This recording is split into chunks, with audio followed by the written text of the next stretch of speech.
We're here today with John Cherneski, who's had an amazing long career in music here in Saskatchewan. Let's go back to the beginning. What was the first band you were ever in? Well, the first real band I was ever in was called the Club 20 Lincolns. My music business started a little bit earlier than that.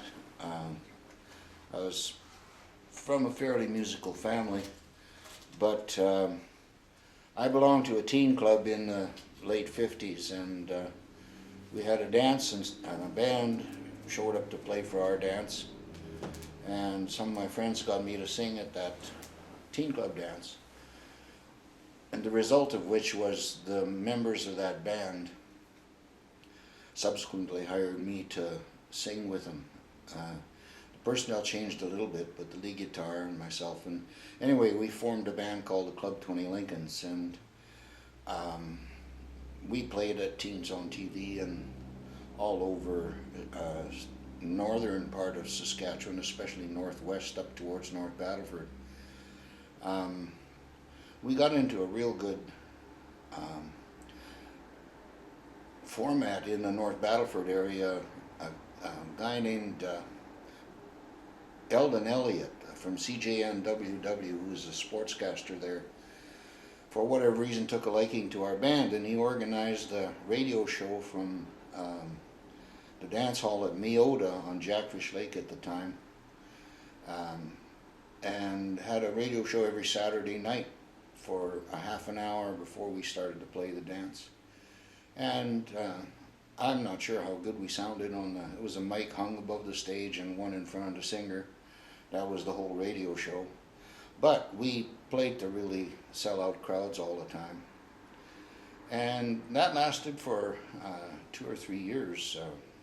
We very busy. We had a gentleman by the name of John Abbott, who liked the band also and owned at the time a brand new 1959 Cadillac, and drove us all around the province at no cost to us, to all our gigs. So it was a grand time for a kid.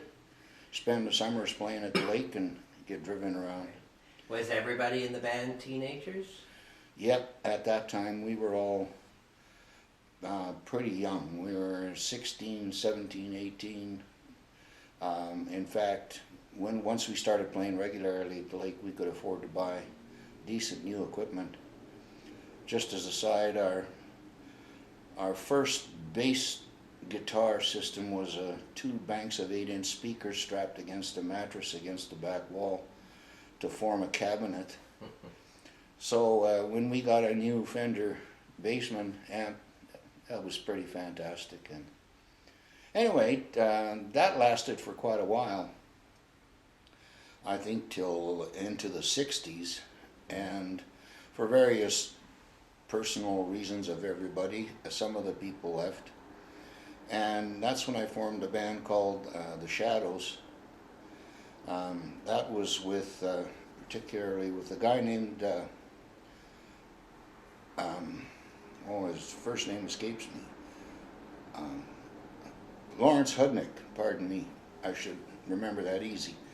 But anyway, he was amazing. He, great guitar player, a drummer by the name of Dave Tupper, which is familiar in Saskatoon, Lloyd Hansen on the bass, and we also had a rhythm guitar player named Scott McKee, and we did an awful lot of jams, or dances all over Saskatchewan as well. I think the farthest south we ever played was Oxbow one Friday night, and then the next night an agent booked us in Waskesiu, which was a little ridiculous driving, but it was part of that time. That group also ended up doing a tour in the Okanagan in about '64, and in the month of July, and it was amazing. We did the Regatta in Kelowna and the Peach Festival in Penticton, and had a wonderful time eating too many cherries and just enjoying life on the lake. Was very relaxing and rewarding at the time. And then Were about you full-time musician, or did you have well, day jobs? well at that time I was just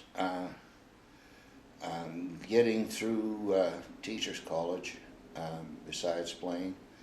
And in 1964, after the tour, I got a job teaching school out of town, at a town called Bruno, and so my playing music got curtailed by quite a bit for about 4 years. In 69 or late 68, I moved back to Saskatoon,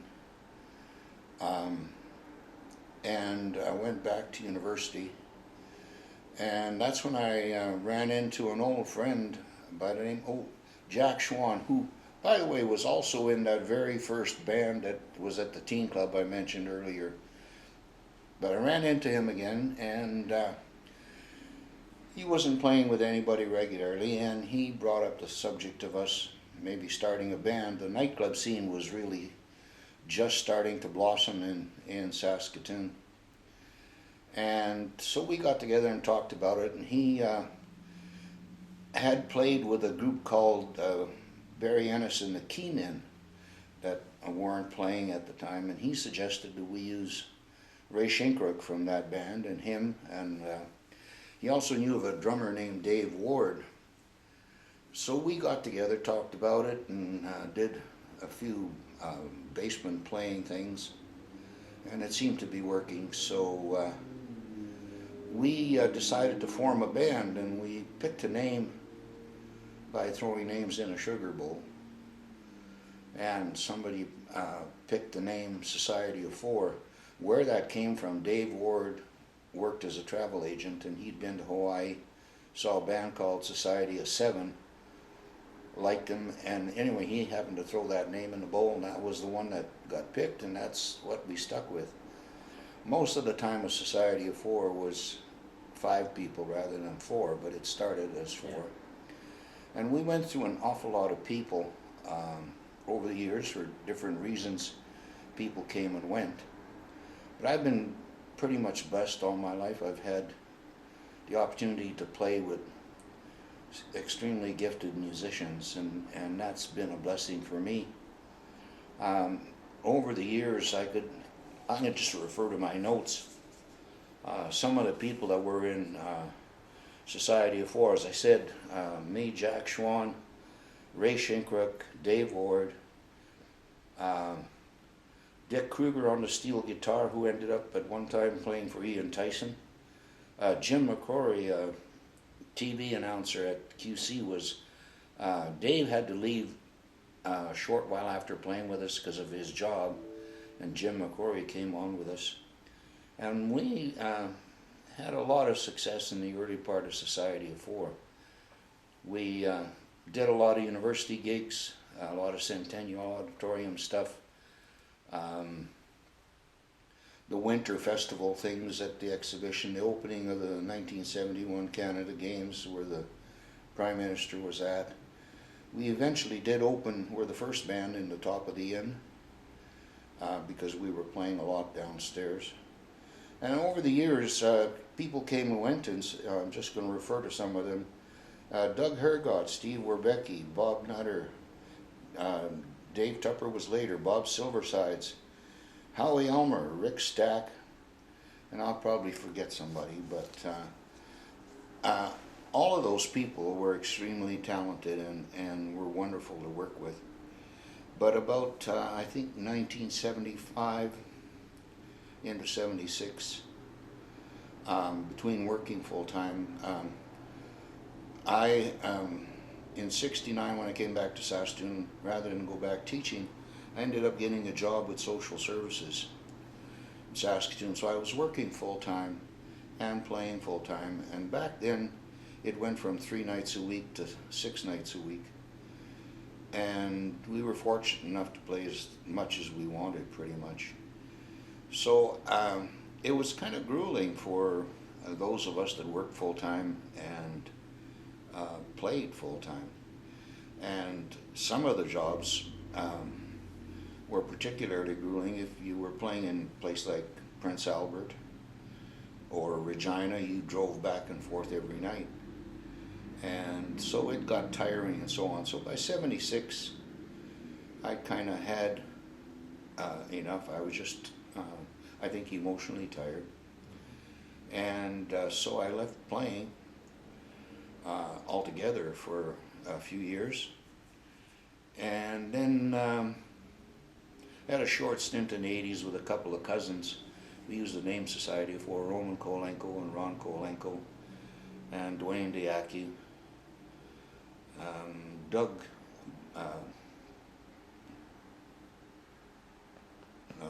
no, that was later. Anyway, that was just a short-lived thing. And I didn't play with a regular band until, in the 90s.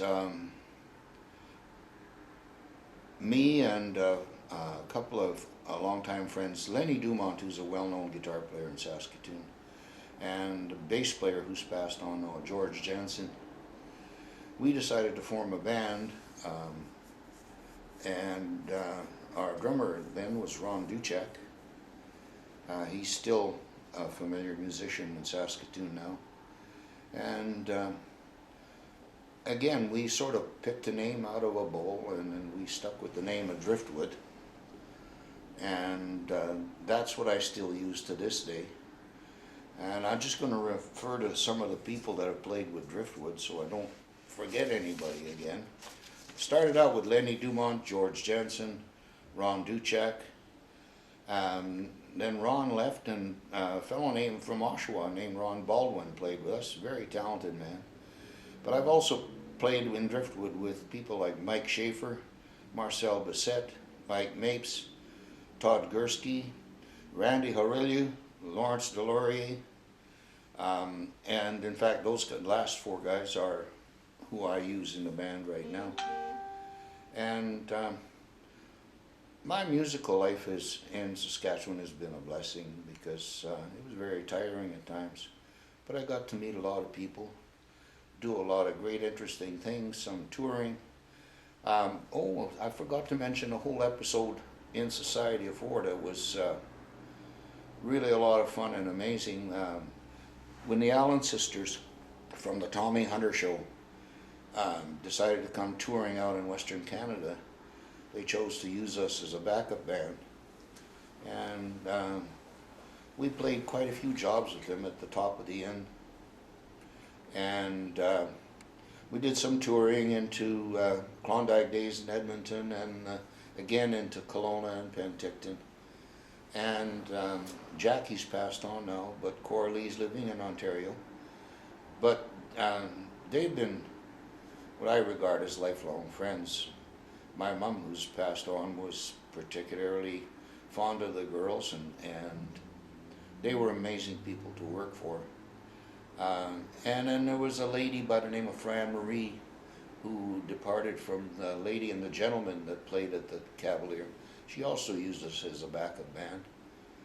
And when we got to play with people like the Allen sisters, we not only played music for the crowd there, the girls would get us into doing skits and basically plays on stage with people doing different parts, singing and otherwise. And it was a great time. It was a good education. And anyway, to bring it to today, I don't play as much. Probably the only place that I regularly play is the Army Navy. That's 4 or 5 times a year. And I'm grateful for the guys that I play with now. And I'm sure that there's musicians I've played with that are escaping me at the moment, and to them I apologize. But some hardships in there, but my life has generally been made pretty wonderful by music, and I'm very thankful for that.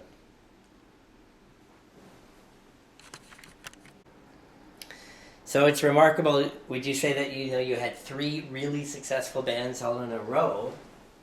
Pretty much, yeah. We all did all the 3 bands,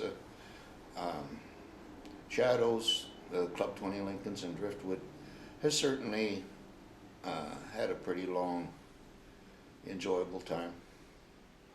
So let's go back to the beginning. You you were asked to get up to sing. So what is your singing background that this is happening? It's a song that I used to do back then at home, along with an old record player. It's a long song, Marty Robbins, El Paso. I think it's about 5 or 6 minutes long. But I happen to know it, and turns out that Bill Abbott, the guitar player in the band, knew it as well. So that's the first song I remember singing with a real band. I know that I really, really enjoyed it, but after it was over, I couldn't fill a cup of water from the tap because my hand was shaking so much. But I've kind of got over that pretty much now. So the band that you got up to play with, were they a regular band? Did they play all the time, or was this just they were kind of thrown together? Well, they were a regular band that were playing together. The name escapes me right now. And this is Saskatoon based? It was a Saskatoon-based band, and it was a teen club dance that they were hired to play for. And you were going to high school at the time? yeah, And where did you go? and I went to high school at St. Paul's High School. And the last couple of years of high school were going to school, but we were playing so much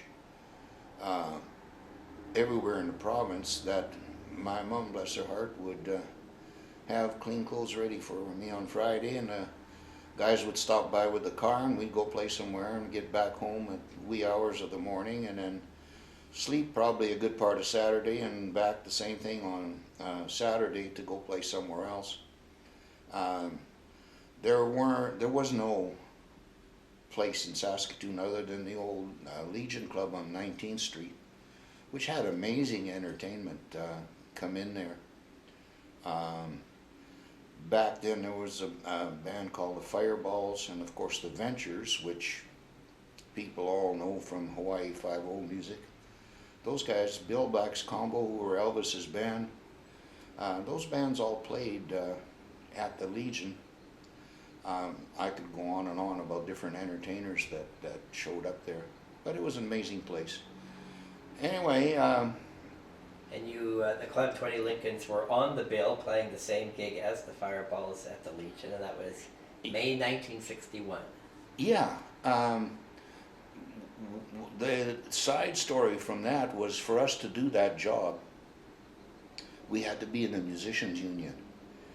And so I forget what it was to cost to get into the union, but in all one night and a few hours we had to scrape up the money and join in the union, otherwise we couldn't play at the same gig with these professional musicians and Fireballs. But we did manage to do that, and it was a great experience. Did you have any issues with being underage and playing all these dances everywhere? No, that never showed up, because most of the places we played at, I think the drinking age in Saskatchewan, I don't remember the year, but I think it was down to 19. I don't know what year that came about, but that never came up as an issue. A lot of the places we played were restaurants anyway, not just bars, and so it wasn't an issue for anyone in the band at the time. Tell me about Carol Acker. She was she sang 2 or 3 or 4, how many ever. She sang a few dances with the Shadows. She was a cousin to a drummer named Gary Caroy, and she was a pretty good singer. And I know she did several jobs with us. I don't know what's ever happened to her, whether she's living in Saskatchewan or Saskatoon or anything. So she would have just been like a guest to get on stage for a few songs? Yeah, it wasn't a long-term thing, but she did several dances in Saskatoon or in places outside of Saskatoon, but I can't remember the number of times or places. And the Club 20 Lincolns did recordings with Rudy Heineke? Yes, we did. Boy, I forget a lot of things from back then. Rudy Heineke had one of those recording setups where you, the machine actually cuts into the wax of the disc to record the songs as you're doing them. So there's no chance of stopping and restarting a flub or overdubbing something. What you do on the first cut is the final cut as well. So it was an interesting experience. I still have a copy of a few songs that were recorded by Rudy, and it's a good laugh every once in a while to listen to that. So at that time, even though you guys were popular, would you, looking back, say this was a good band? Well, at the time, I think we were comparable to some of the other bands that were better bands in and around Saskatchewan. We did as well as we could, and we had a pretty good following. So to me, that was an indication that we were doing all right. Doesn't mean we didn't make mistakes, and not all our stuff was Class A, but we had a lot of fun. We were still kids. What was sort of the overall vibe in the province in the early 60s with the first band of being a rock band? Was that accepted everywhere? Did the older generation not want to hear you? Back then, radio and everything else was quite different. Most radio stations were not country and another one rock and another one something else. They were pretty much all things to all people. So, and even what you would call the hit parade at the time would be a mix of, some would be country, some would be rock. That was pre the Beatles days. So you had a lot of individual artists who were what we call one-hit wonders, but had great songs and a million of them. So you had a wide choice of things to do. So we were doing whatever happened to appeal to us. Some were country ballads, some were country swing, some were early rock and roll, like when Elvis and Jerry Lee and Fats Domino and and the Everly Brothers, we were doing that kind of stuff. But it was whatever was on the radio, and it changed pretty quickly. Did the first band try to keep really current? Like, we gotta know this week's number one song? Yeah, we did. We tried to keep fairly. We pretty well always had some songs that were on radio play at the time from whoever. If it was even an instrumental by groups, let's say like the Fireballs or the Ventures, the guys would do that. And whatever vocals. Back in the Club 20 Lincoln days, we were fortunate. We had two brothers, Lloyd and Lyle Hansen, who had just wonderful harmony, and they could do a lot of the duet stuff like the Everly Brothers songs, and did great harmony, backup singing for me, and so we had a good combination. It was fun. What about in terms of how often did you guys rehearse? The what? Rehearsing. Is that something that happened? Well, we did it when we could. Usually every once in a while we'd get together and learn several songs at a time. But mostly they were perfected on the job, because you kind of learn the basics, and then you were playing every weekend pretty much all the time. I mean, there might be the odd weekend off, but most weekends we were playing somewhere. And excuse me. So if you learned a song on a weekend that you weren't playing, then in the next several nights you played it every night anyway, and so you perfected it on the road. What year did you finish high school? 1959. And in I think 1960, 61, I went to Teachers College for a year. And the following, that was, I was in Club 20 Lincolns at the time till after Teachers College. That's when the Shadows got started in the early 60s. The first year I taught school was in a little country, one-room country school about, I'd say 35 miles east of Saskatoon. And it was interesting because in the winter, the school was 4 miles off number 5 highway on the south side and 4 miles off the finished highway on the north side. So it was basically totally snowed in. So one of the fathers of the kids that I had in school every Friday would take me by team of horses and a stone boat out to number 5 highway where my dad would meet me with a car. And we'd go back to Saskatoon, and I played the weekend, and on Sunday we'd reverse that. And anyway, I taught that school for 1 year.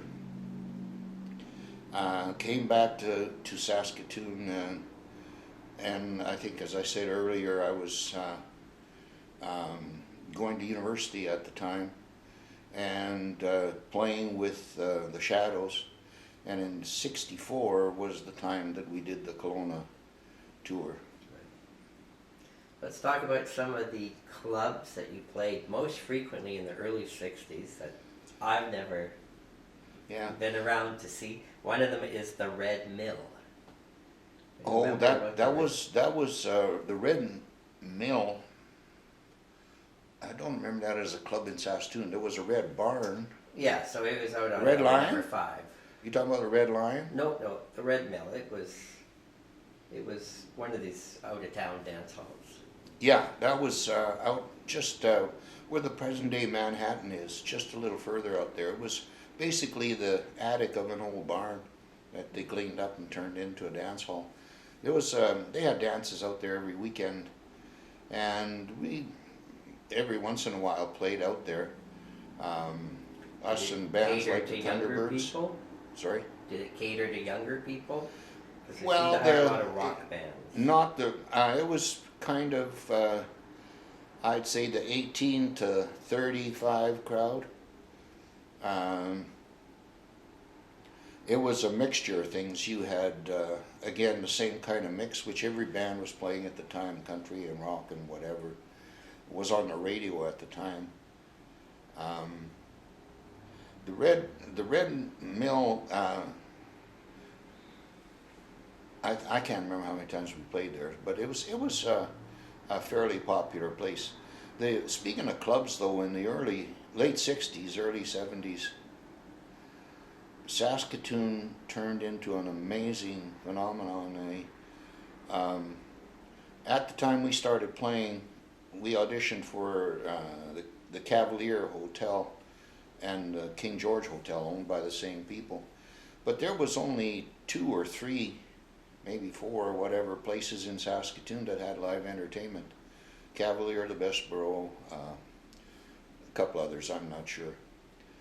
But by the end of 1969, and certainly by the end of '70, it just blossomed incredibly. 2nd Avenue, starting at 20th Street, going north to 25th Street, had 11 full night entertainment bars with bands playing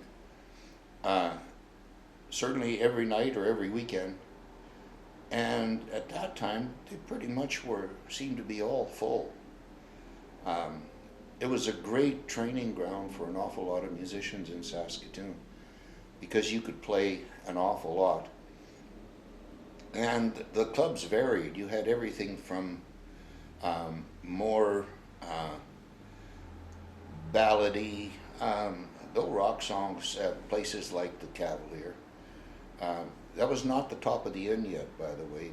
They used to have a small bar between their stage between their bar and their dining room, so it was very closer than from you and me to the crowd. So you're playing pretty quietly.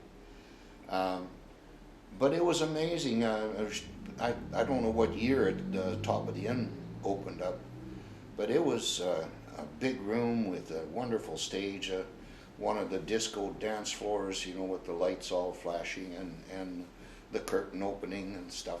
That was one of my favorite places to play, but our bread and butter place was the King George Hotel. For whatever reasons, the management there was very nice to us. They would basically open their coming year book and let us write in there wherever we wanted to play, and then they would fill in the rest. So I teased, but it's true. The King George almost became my living room because I spent so much time there. We played other places like the Red Lion and Yips and the Marigold, and Yips was a great place for the younger crowd. It wasn't one of my favorites because you basically turned up everything as loud as you could go and did every fast song you ever knew, but it was another experience. Another place you played a lot in the early days was the Silver Park Hall. Yeah, that was, I don't remember the gentleman's name who owned it, but it was a place that also had some great entertainers show up. The people who wrote a song or performed a song called Tequila, I remember watching them play there. In those early days, I should just mention a couple of people that I saw, which are amazing. I saw Roy Orbison live at an old stadium by the exhibition grounds, and it was poorly advertised, and there was about 50 people in the crowd watching him, and most of them were local musicians from bands who heard about it and showed up. And the guy was amazing. I mean, it was very small crowd, you know, concrete walls and floor and no stage and just set up on the floor. But him and his band were just incredible. And he sang the whole concert as if there was 1,500 people there. It didn't matter to him. I'm trying to think of some others. It's a few years later, but I also managed to see Johnny Horton and George Jones by themselves. They were traveling through Saskatoon. They decided to stage an afternoon concert at the Elks Hall. And again, it was mostly local musicians that heard about it that showed up. And those guys were having a great time and a little under the weather, but they put on a great concert, used the hall's sound system, and wasn't that great because it was distorted and stuff, but it was very entertaining. Anyway, back to the bars, I guess, in Saskatoon. I'm sorry for today's world that doesn't exist, because young musicians don't have a place to learn how to play, how to entertain folks, and the two are not all in the same thing. Some musicians just worry about playing their song and have no idea about entertaining a crowd. But the bar scene was a great training ground. I wish it existed today, but I think legislation and prices and everything else have affected the turnout. Mm-hmm. So I've gone through the Star Phoenix, right, for the entire decade of the 60s and pulled every ad for every gig that you have done. Oh, okay. And one mystery I have is that I have the Club 20 Lincolns playing gigs until 1964, but I have the Shadows starting to play gigs in 1962. So is there an issue where, is this actually the same band, or is there two different bands? No, well, with it's the pretty same much, name? but that doesn't make sense to me. In fact, there's one gig where both bands have played the same night. So I don't know how that's possible. Well, okay, maybe it is. Because Bill Abbott, the lead guitar player in Club 20 Lincolns, it's entirely possible that he kept the Club 20 Lincolns going, but by then I was into a band with different players called the Shadows. And it was an amicable thing, because Bill and I we're always friends. And I don't recall a gig where we played together. I really don't. But that's entirely possible. I mean, that's a long time ago. Yeah, it was actually the Legion, 1964. The Shadows and Club 20 Lincolns both played that dance. Well, I don't know how to explain that. Yeah. So then a theory might be that you did leave the band. Well, I certainly did. A new band. I left Club 20 Lincolns and I formed the Shadows. So do you remember why? Why would you leave this band? No, I don't remember any animosity over it. I think it was just a different lifestyle, and it was different players, pretty much all together. In fact, the very first guitar player in now you're bringing out stuff I didn't even remember. The very first guitar player in the Shadows was a guy by the name of Ian Goble, Goble. He was an unorthodox kind of a player, very quiet and kept to himself, but could sure play well, amazing things. The last I heard of him is he moved to New York and was playing in a lot of Broadway shows. I don't know which ones, and I have lost track of him. I think he's still in the United States somewhere today, or maybe he's passed on. That's a long time ago. But Ian Goble was our first guitar player. But we had Dave Tupper and one of the Hanson brothers, Lloyd Hanson, is how we started the Shadows. But I don't recall any fight or animosity that would have caused that. Do you remember initially when the band started, would it have been mostly the same set list as the last band, or do you think you started? Well, I'm sure there would have been a crossover of some songs, but in the Shadows, it was also closer to time when the Beatles started, and they were doing a lot more stuff like that, and from the English groups and so on. But there were still individual songs by all kinds of American groups and singers that we did, whether it's, well, I shouldn't mention names because I'll forget some. There was lots. Yeah. So the Shadows, one of your most successful things you did in Saskatoon was to start to play university dances. Yeah, we did some. A lot of them. Yeah, we did quite a few. A couple of these you probably don't remember the names. You played the Go to Hell Stag, the Jamaican Run Dance, the Rumble Dance. You played the Bicycle Bounce Massa Wassa Dance. Those individually don't ring a bell to me, but that's entirely possible. We played quite a few university dances back then. What I remember about those, some of the ones at the university were in the mud, and they were awful places to get into to play because you had haul your equipment through an elevator, through the kitchen, and into the stage. The Bessborough was pretty much the same, by the way, hotel. But they were all fun jobs, but nothing untoward kind of sticks out for me. And in 1965, the Shadows played Leisureland. Oh, yeah. Yeah, we did. That didn't happen very often. The only thing aside from that is my mom was a professional cook.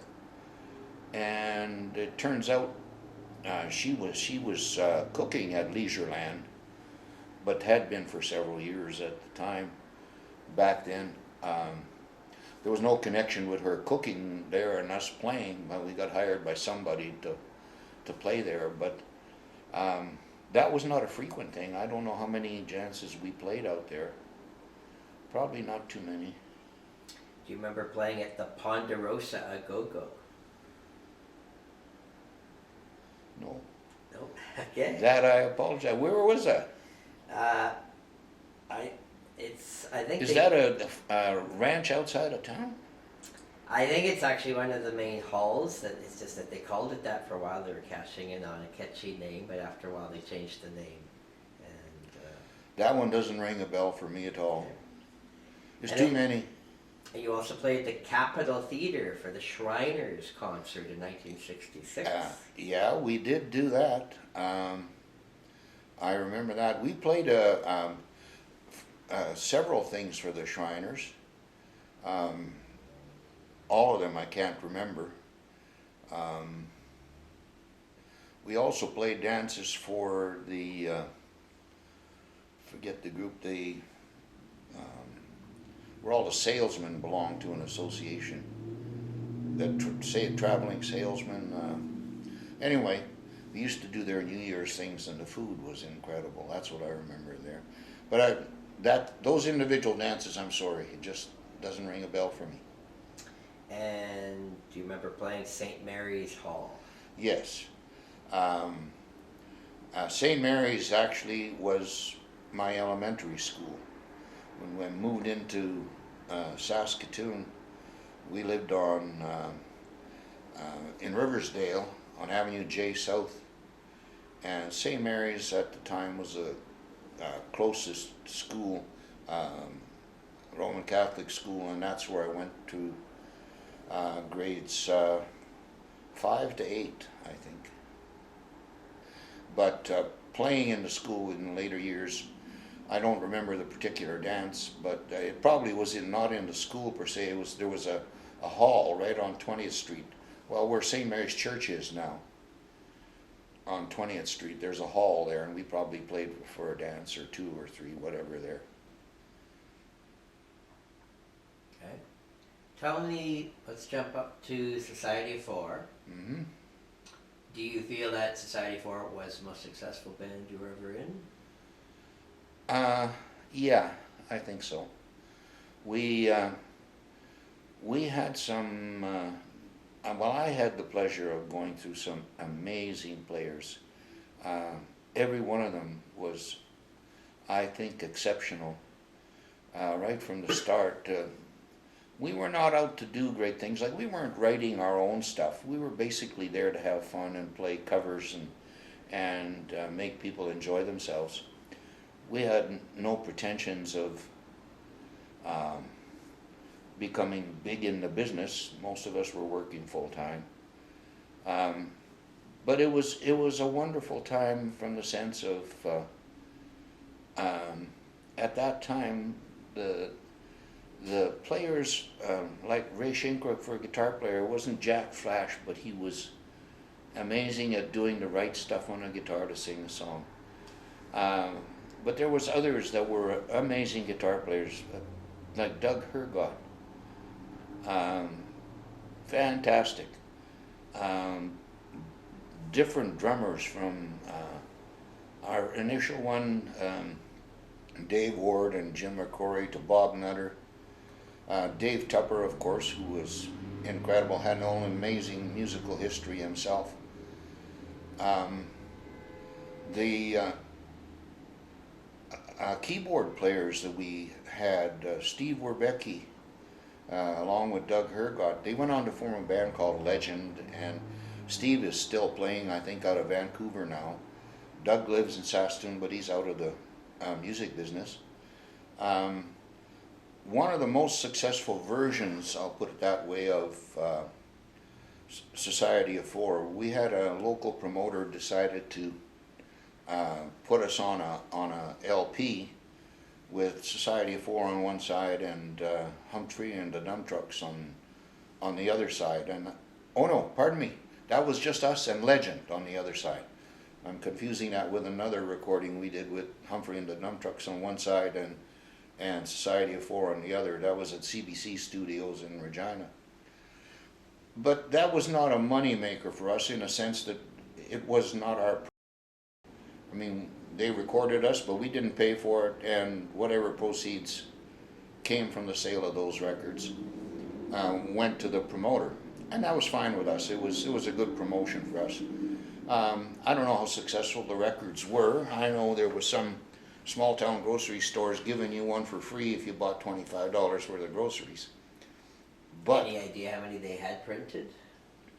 I would have no idea. Every once in a while somebody will show up with I got one of these with you guys back then, you know. It's in the thousands, but I don't have any idea how many actually got circulated or sold out. Before I leave the Society of Four thing with people, I got to mention two other guys. Steve Werbecki, a keyboard player by the name of Bob Silversides, who lives in Kelowna, was just here this last weekend. Also has a part-time living situation in California. He was an amazing keyboard player. He, when we were doing stuff with the Allen sisters and other people, they would send us the music charts for what they wanted to do. And Silversides was the key guy. He would take the charts and say to the guitar player, you got to play this, and the bass player, you play that, and here's what we got to sing and whatever. So we were ready when they basically came here and all set to go. But it takes talent to have that kind of people around. I was very fortunate. Tell me what you remember about auditioning for the King George Hotel. That's very clear in my memory.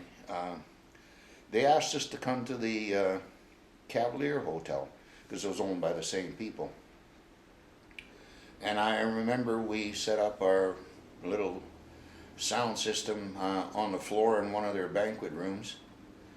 And Joe Lear, the manager of the King George, and a couple other gentlemen all sat down on chairs out in front of us, and they said, go ahead. And the first song we did was something called Gentle on My Mind, a Glenn Campbell hit. And we did, I think, about 4 or 5 or 6 songs. And I mean, who knows for sure? They seemed genuinely pleased with what we did. It must have been okay because we got hired pretty much immediately. In fact, they also had a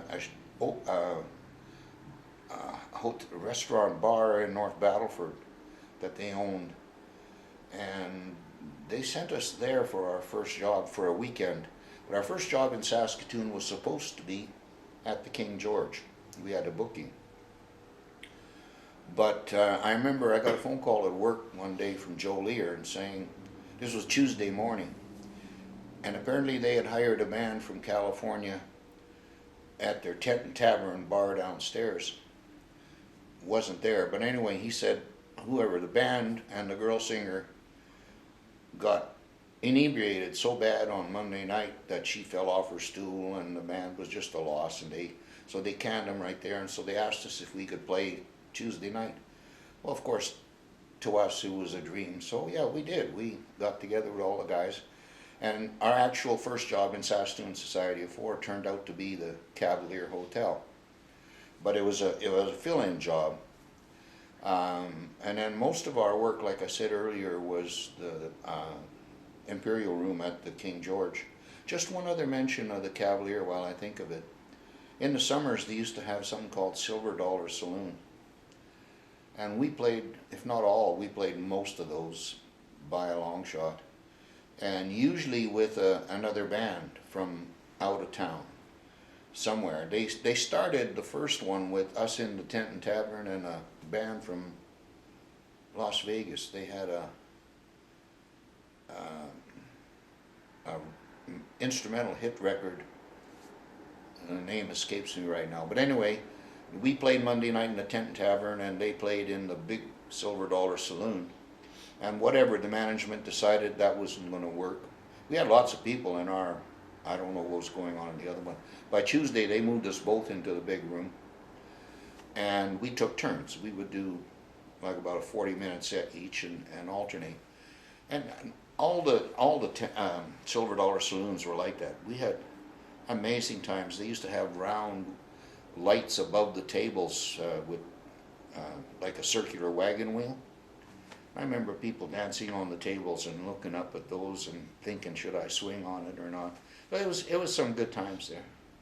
Tell me about what and where was the Tent and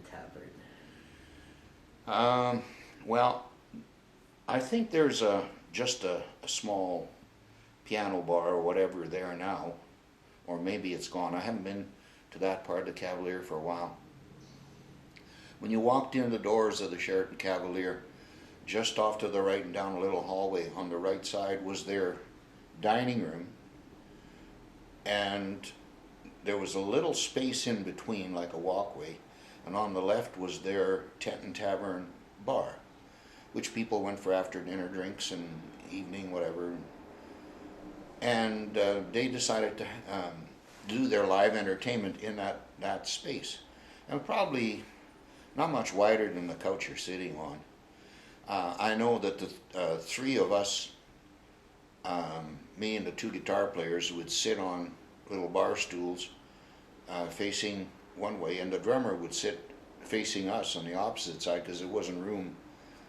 And we had a little sound system with 2, 4, 8-inch speakers on each side, one to the dining room, one to the bar. And that's how we did our first number of sets there. And I said the proximity was really close, but it went on and on for several years till they built the top of the inn. And that's when they moved their entertainment. I'm sorry that room isn't operating still. It was fantastic to play, and it was great sound. They had to do some alterations on it. I remember the first night we played there, the curtains opened and the first note we hit, whatever, guitar, I remember some people in the crowd just cringed but they had no sound baffling. And by the next day, literally, they had a sound engineer come in and hang a whole bunch of sound baffles and totally got rid of that. You could play at a reasonable volume, but not destroy the ears of the folks out in the crowd. Where was the Riviera room? Riviera room is a place I never played that I recall. To me, that's the one that was across from the. So I'm referring to the main banquet room at the Cavalier. Oh yeah, okay. That was just their banquet halls, basically. So you would have played that a lot then? Yeah, we would do that for functions for whoever. It could be a company, it could be something the Cavalier put on. That's basically the same place except made bigger by adding on other banquet rooms to make it the Silver Dollar Saloon. So to me, that's what I recall about the Riviera room. So in the late 60s, the Riviera room was the main room that the bands played every week. Okay, well that... Whichever room you played, that would be it. Okay, that was kind of before I played at the Cavalier, so the Riviera room doesn't ring much of a bell for me. If that's the one, that's in the early 60s you're talking about. Right through, even into the 70s, until the top of the inn would have replaced it. So wherever the bands played. Well, to me, it had to be one of their banquet rooms. They might have called the Riviera room. Because to me, the Riviera room per se doesn't mean much. If you mention the top of the inn or the tent and tavern, it does. Riviera room to me would have been part of their complex for banquet rooms, and they would have dances there, and they had stages and stuff like that. So did the top of the inn only open because they had just built that floor, or was that floor, do you remember, was that floor actually there for a while, and then they just got some smart idea of switching it to the big... Well, there had to be some construction to do that. Their top floor had a suite, a huge suite there that was for rent.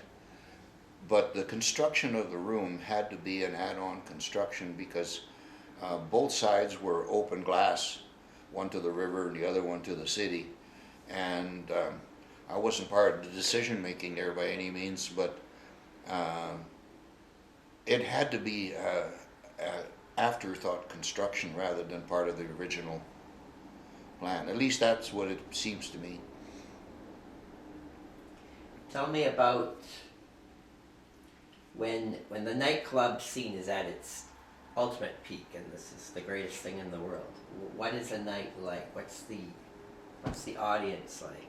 What does a person expect if they walk into one of these clubs? Well, most people at those clubs were young couples. You also had like single groups of girls or single groups of guys coming in, like most dances back then, but more and more, most of them were people on a date or young marrieds or something. And it was a place where they could go have a drink, have a meal, whatever they chose. When they first opened, prices were much different. Can we just stop for a minute? Sure. I think we should. Yeah. Can you just pull that blind, this one? Yeah. There you go. Yeah, I know the sun's been shifting. Hey, there we go. Yeah. But there was a difference in clientele. Like the King George, the ones on 2nd Avenue, most of them were pretty much like the King George. It was a mixed bag of whoever, but mostly young couples, some older couples. There was certain places where you got more rock music, like Jack's and Yips, to where you had to play up tempo and loud and as fast as you could go. At Yips, the dance area and the stage were right at the back of the club, and what I remember about there, besides doing high volume stuff, was there was a lot of blue smoke in there with a little different odor to it, and but that was fine. I mean, it was, but you wouldn't see that at the top of the inn. You would have older couples dressed more formally, there for supper and there to have something to eat and to dance, and or businessmen in town on their own having a drink and whatever. So there was a different flavor to each of the bars, but most of them, I would say, King George was like your run-of-the-mill average guy's place to go to, and at sometimes we had phenomenal crowd appeal there, because they would show up and the bar was down in the basement, and you'd have a lineup up the stairs up to 2nd Avenue for people to get in. So it was a great experience. Had a lot of fun in that place. Was there any issues with nightclubs ever putting restrictions, like if you're going to play my room, I don't want you to play that other room? That the only time that ever came to me was whatever year it was in, I don't recall, but I know at one point we had been playing at the King George and the Cavalier for quite a while, and Don Yip hired us to play at Yip's. And I remember that Joe Lear brought up, the owner of the Cavalier, brought up to us that he didn't think it was a good idea for us to play at a place like Yip's if we were going to play at the top of the inn. And I'll give him credit for one thing, because he really didn't push it again, because I told him that his business was the hotel business and our band was my business, and I didn't tell him what to do, and that was fine. Like Joe and I went to high school together at St. Paul's. He was a nice man. He passed away too early, but he's a great athlete. But I give him credit. I mean, we had our little difference there, but it never came up again. Just never, not, at least not to me anyway. Did all the nightclubs have cover charges back then? No. I can't recall, I don't think I recall anyone that did. Certainly the King George and the Cavalier never did. I really don't even recall Jack's or Yips or, there was so many of them, I don't even remember all the names. There was one right on the corner of the Tahiti Room on 20th and 2nd Avenue. That was famous because a lot of the wrestlers that used to come to the arena in Saskatoon would go to that Tahiti Room, and it's a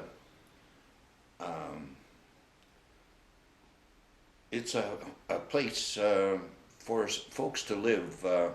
Lighthouse? It's now the Lighthouse, but at one time it was the Executive Hotel. That's right. But I mean, it was music was pretty much there the same as the King George or anywhere else. Do you remember many issues with fights, police coming in? Thankfully, no. I mean, like any bar, every odd time, once in a while, you might get somebody, could be a man or a woman, who just, for whatever reason, has too much to drink and is kind of stumbling around and whatever. But not any, I don't recall any direct fights. I don't know if you want to keep this on TV. The only time in 60 some years of playing, my whole band got mooned by a young lady, and that was at the Army Navy just about in December of this year, of last year. For whatever reason, she was dancing all night, and all of a sudden she just dropped everything and mooned us. In all the years, that had never happened before. Other kinds of stuff, you'll get ladies passing notes and all that stuff. But I mean, I never noticed any.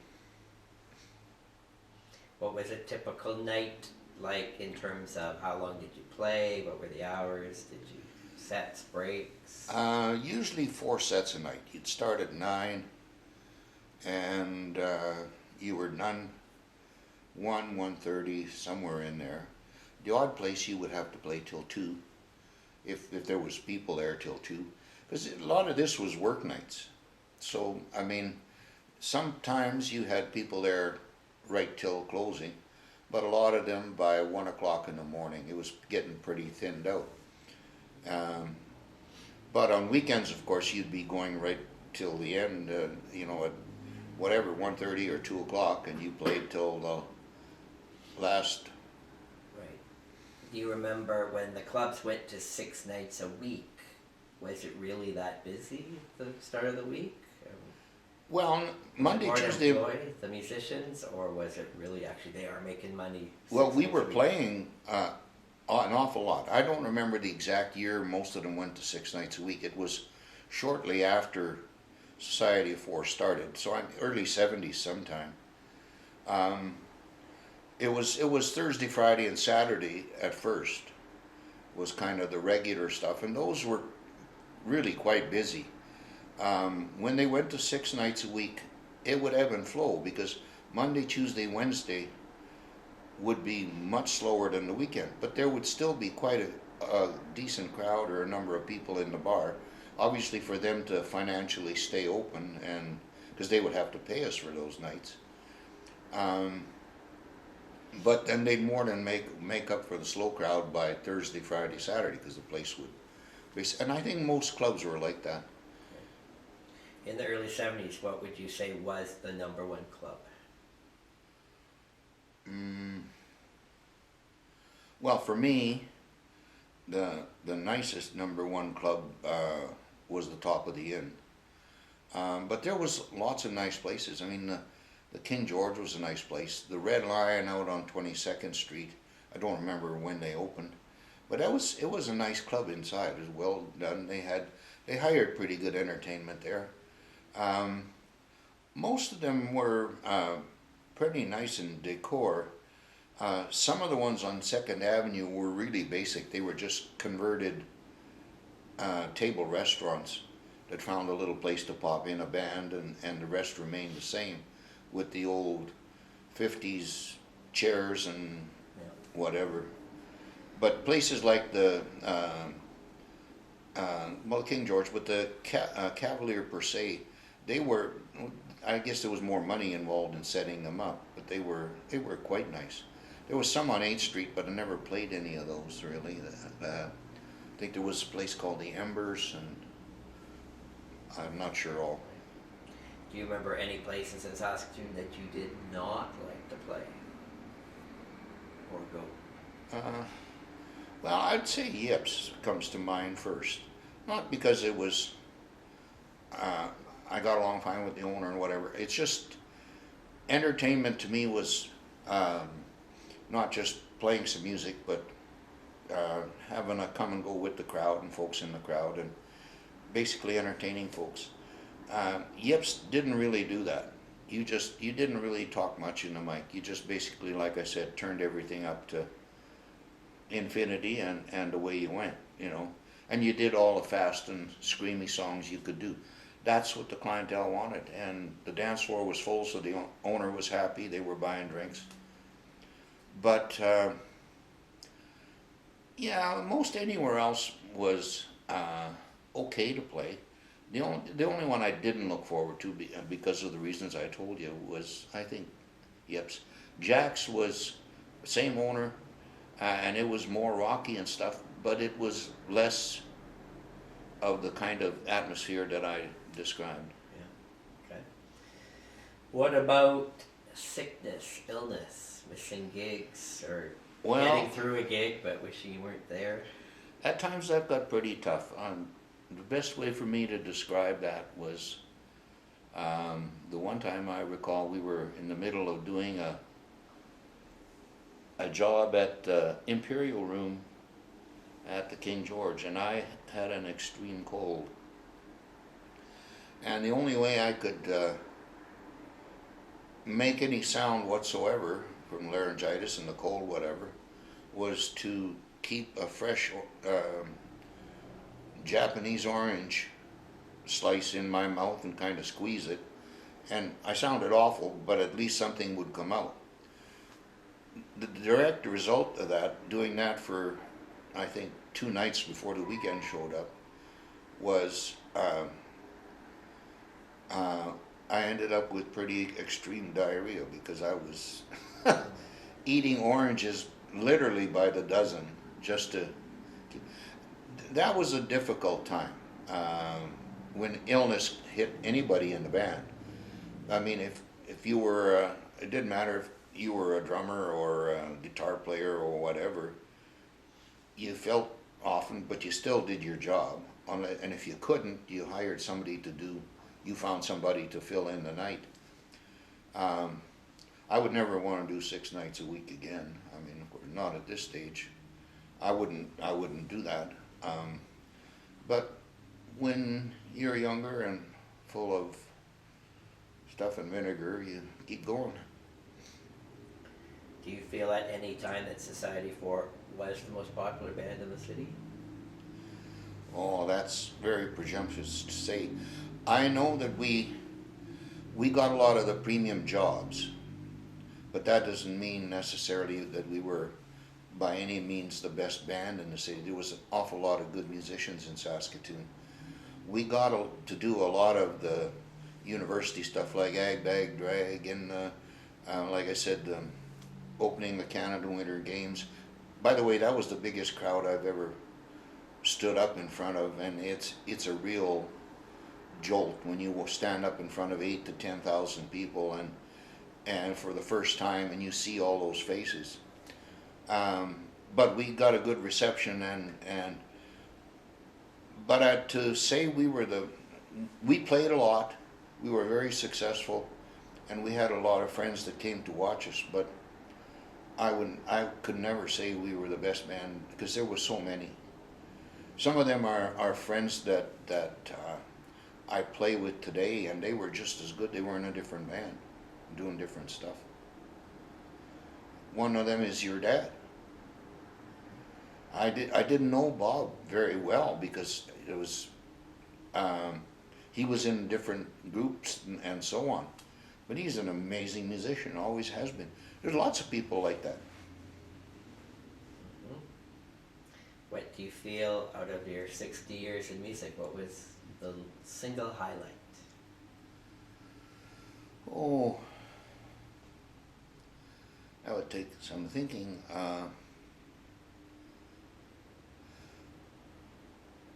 I guess the single highlight to me would have been the people in the music industry that I met and got to play with, right from people who are well known to your average Joe and girl.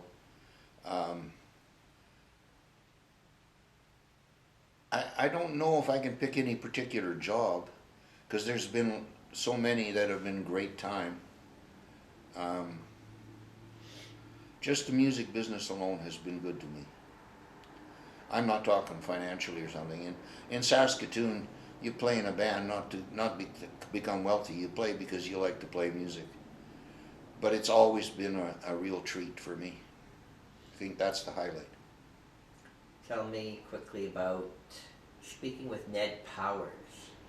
He covered every show, right? He did. And so, how often did he actually ever speak to the band? Actually, a lot.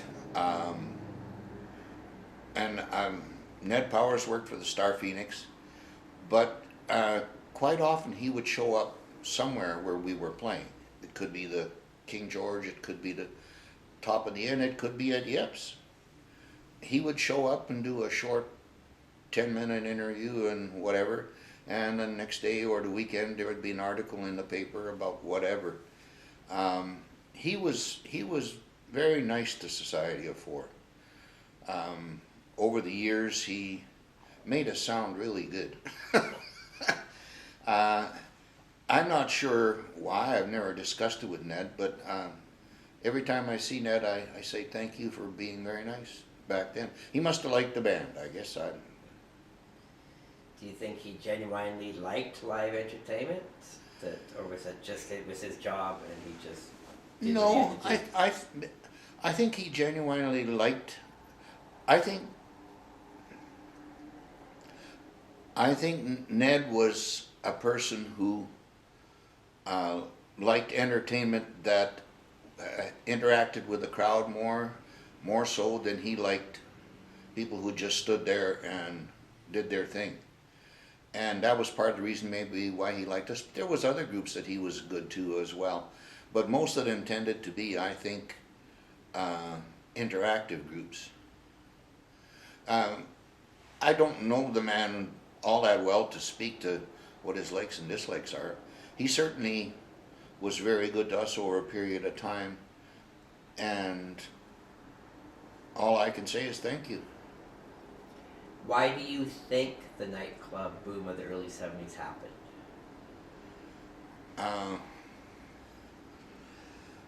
I think Saskatoon was starving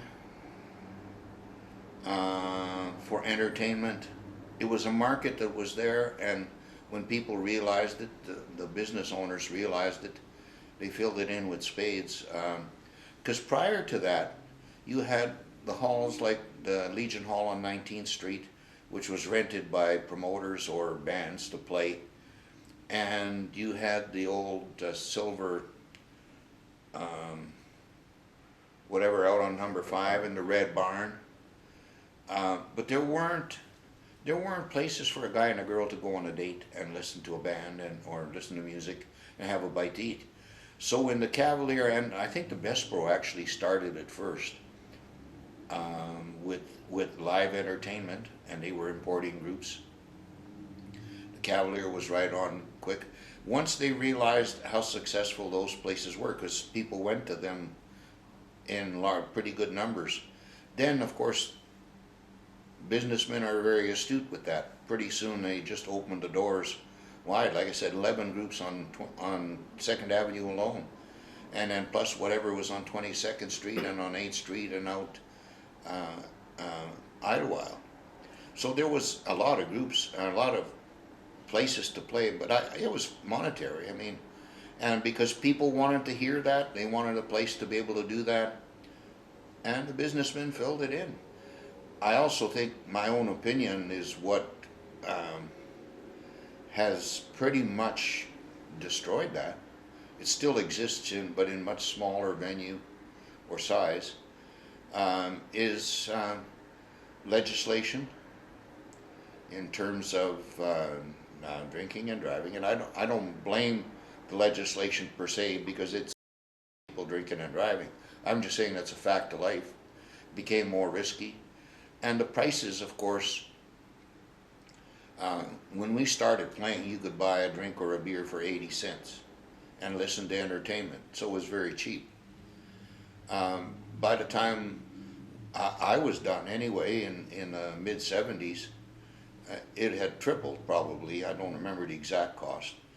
But where you started being able to take your girl or your wife out for a night on a $20 bill, you probably were looking at $50 or $100 bill. And that has its own limitations pretty soon. because the thirst for good entertainment I don't think ever dies.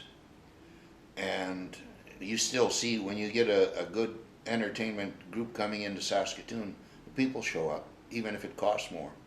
You still get a pretty good crowd, depending on your tastes in the music.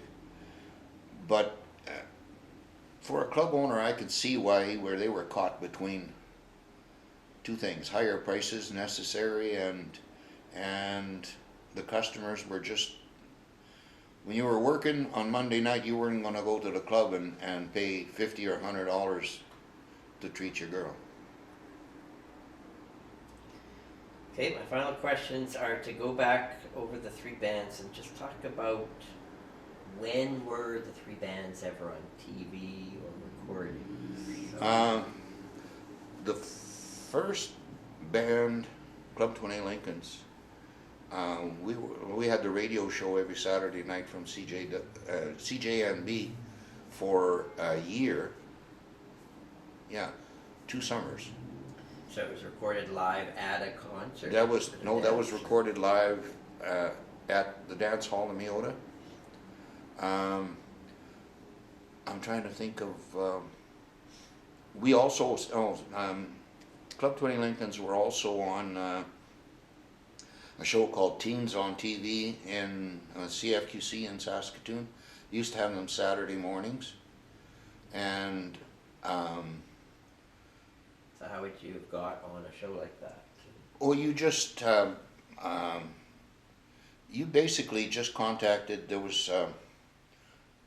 Denny Carr was one of the people involved in that, and there was Wally Stanbuck, and there was another gentleman, and I forget his name right now. You would just phone them up, phone the station, and see if they could fit you in that Saturday. Would that have been a lot of setting up? Well, yeah, it basically you had to do it in a hurry. You set up, and you only did maybe 1, 2, 3 songs. The only exception to that one time was, and I wish to this day they would have, and maybe in CFQC they have a video of it. I don't know, because I don't know what year it was. It would have been very late 50s, early 60s. The people at Teens on TV said, you guys do 15 minutes. Well, it's only an hour long, so for us that was unheard of. We could do full 15 minutes. And so what they let us do is to try and, because the sound was not really great in those days in terms of picking up a band. So they just let us do the 15 minutes. I wish dearly to this day they would have saved that. I would like to have seen what that was. Probably would have been pretty funny to watch. But, and I'm trying to think of anything else. We did a CBC recording at their request in the Regina studios with Society of 4. I remember that was a grueling thing. They wanted us there on a Saturday morning. We were playing at the King George. So when we finished, we had to tear down on Friday night. We drove to Regina, did the CBC recording in Saturday morning. We tore down the stuff, drove back to Saskatoon and played the King George Saturday night. That was a tiring weekend. I'm trying to think of any videos. Oh, the record we did for that promoter was done at a church hall in Sutherland by Jerry Bowers and Rod Rolak. The promoter escapes me. Can't think of his name. Anyway, we just went in there one day, set up our stuff, did the whole thing. If I recall, we didn't have to do the songs over again too many times with most of them. It was, I don't know, 6 or 8 songs on our side of the LP. I remember they had tape recorders, but it was still, by today's standards, pretty primitive. Their reverb chamber was putting a sound box in the bathroom as a delay mechanism. Compared to today's equipment, it was fairly primitive. But you know, it was fun to do. I'm not aware of any other. I used to do a lot of taping of the Society of Four myself. I would set up a tape recorder that picked up the sound system, so the vocals were fairly solid on the tape, but the band would be picked up pretty much from the distance with the mics, live mics, and so on. The odd time I would have a mic in front of a guitar or a bass, and so on. And oh, I should mention one other one, and it's a fun one to me. We were playing at the auditorium in Centennial Hall for somebody, I think one of the university gigs. And at the time, Frank Sable was the sound engineer at the. He was an amazing man. We had stuff that was not too bad for the day in most of the jobs, but Centennial Hall, if you're playing for 12 or for 1,300 kids, it wasn't big enough to cover that. So what he would do is he'd not record, but mic the whole band and take a line off our sound system and put it through their auditorium speakers so that you could hear throughout the whole hall. Well, I have a combination of a CD, and if you want to listen to it sometime, you're welcome to. But it's all live music done at different hotels, different times. But a good part of it is at that job with the Frank Sable recorded at the auditorium. Cool. That's pretty neat. Excellent. Well, that's pretty cool. My one last question. I was thinking something else. Did any of the three bands play at the Manhattan Ballroom? Oh yeah. Not the Club 20 Lincolns, because not that I recall anyway. I'm not sure what year the Manhattan opened. Well, they used to have a place called Danceland before Manhattan, and some of us played there. But when the new Manhattan opened, it was a while after that we played there, but it was so seldom that I can't remember much about it. I remember the opening night of the Manhattan. A band a well-known band at the time called the Cascades, an American group who had Rhythm of the Falling Rain, were the opening band that night. I was there as just a crowd member. What I remember most about the Manhattan, it's a huge room with pretty abysmal sound for a band, difficult to play. You had no choice. You have two choices. One is to play at a reasonable volume and have it bounce off the walls and echo all over the place, and the other one was to play so loud it didn't matter. And a very difficult room to play. But I don't recall like who we played with and when. That is quite an interesting room. Do you remember at one time that really all these out of the city dance halls existed? And I think that's just due to the licensing liquor laws. So that you've got all these halls not really in the city being popular. Well, what to I remember going on was a lot of those places. The Red Barn was kind of where everybody, if they were drinking alcohol, had their stuff in their car, and during the breaks they went out and had a drink and came back in. Then the next progression from that, I remember, it was on certainly in the Manhattan, was they knew everybody was bringing their bottles of alcohol into the place, and in fact they had a huge Coke bar or mix bar set up where they supplied. You bought your Coke and your glasses and ice and so on, and at the end of the night, I must have played it, because I remember one night packing up stuff, and the floor was littered under the chairs with empty bottles of God knows what. So that was I think everybody in town knew that was going on. I don't recall the police having any big game to shut that down or anything. But I guess that was just a way of life for quite a while. And maybe that led to part of the reason why you asked me first about why the bars got so popular in Saskatoon. People didn't have to drive out of town or do something sneakily. They could sit there and have a drink with their wife or their girlfriend and listen to the music and dance and have a place. It was great for them. And it was great for society as far as I'm concerned.